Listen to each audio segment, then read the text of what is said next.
Hi, this is Scott Garibay, and I want to talk today about Dungeons and Dragons, and I want to talk about the importance of our tangible and our intangible actions, right? In context to Dungeons and Dragons and how Dungeons and Dragons really changes the value of action and really forces us as human beings to completely reevaluate the value of actions. All right, so our world is changing, and I believe that in 1974, when Gary Gygax when he released this human flourishment tool that we call Dungeons and Dragons today, I think he created a human flourishment tool that he designed as a game, right?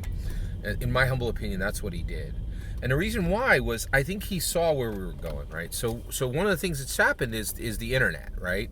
And in 1974, I think even then we were starting to see BBSs and bulletin board systems, and already science fiction authors who Gary was very aware of were already saying we're going to have this world where information is exploding, and we're going to start moving into a knowledge worker world. So that was starting when Gary talked about it almost 50 years ago, and where we are right now is we're there, right? This world, America. The world of America belongs to knowledge workers. If you do physical labor every single day, your tangible actions become close to worthless, more close to worthless every single day. And especially in America, we're at the top of the Maslow's hierarchy. And I mean, like decades ago in Fight Club, they were like, you're going to make more working sitting down than you are ever going to make standing up. Right? So this is a knowledge worker world, right? So our tangible actions, what do we do tangibly with our bodies, our IRL bodies, right? And Dungeons & Dragons makes us look at this, right? In this world, in the IRL world, we build, we destroy, and we alter, right? But all of those things are increasingly worthless. They are not that valuable, okay? Whereas if you are, and they're so worthless that we're giving them to robots, right? Like we're like, oh, we don't need to do that. Just give that task to a robot because it's a worthless, tangible action, right? Build, destroy, alter. Who cares? Give it to the robot, right? The knowledge workers, what are we doing, right? And Dungeons and Dragons allows us to look at this through multiple identities, right? And here we arrive, right? Here's where we arrive. Are you an isolated sentient?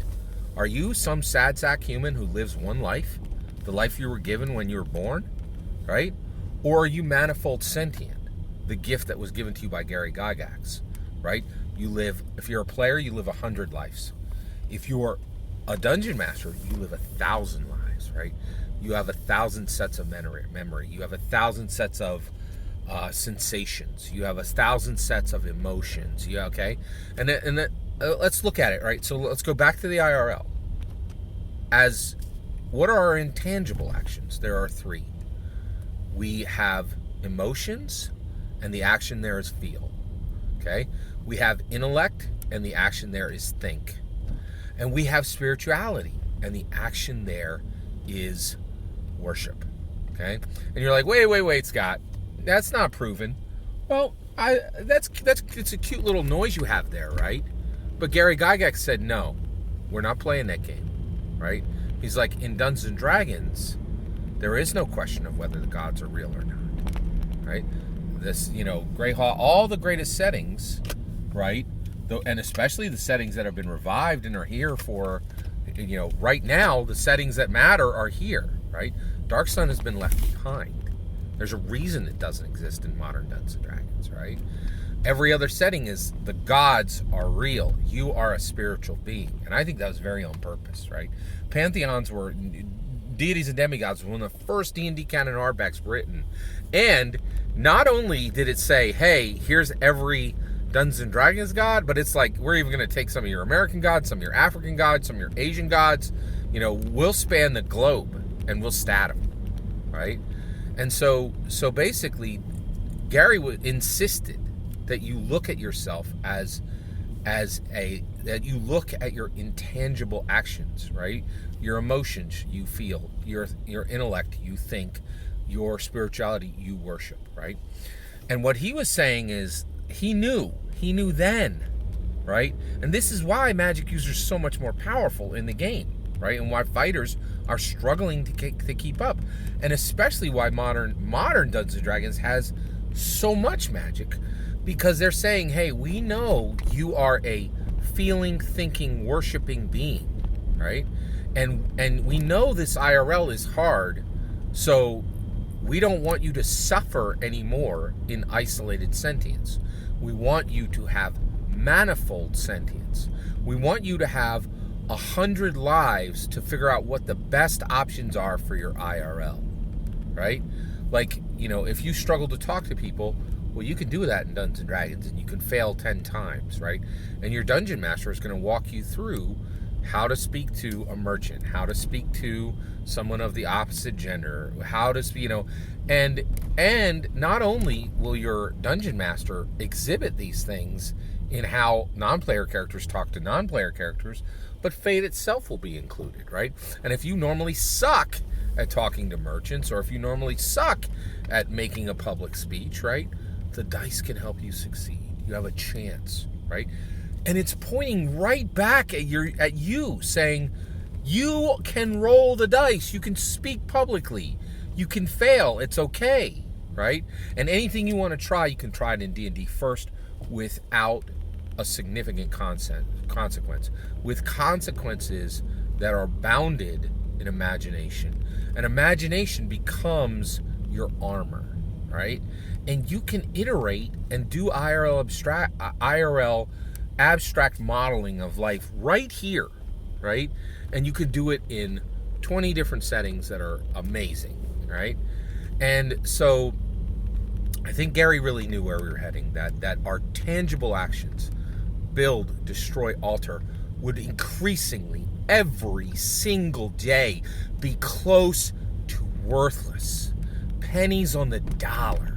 They're nothing. It's a robot hand's work, right? And that the world would belong to the knowledge worker, and the knowledge worker would value, right? Would value these intangible actions at 1,000, and that the value of every intangible action, how we feel, how we think, how we worship, would become everything, and that the value would become limitless, right? And Dungeons and Dragons prepares us for this. It prepares us for the world we're in right now, saying, oh, do you pick things up with your body? You're worthless, right? Oh, do you pick things up with your mind? Do you move things with your feeling? Do you transform things with your worship? You have value. These actions are going to be more valuable every day, and we are going to help you iterate and understand this world with manifold sentience, the only thing that will let you survive in a world dominated by knowledge workers, right?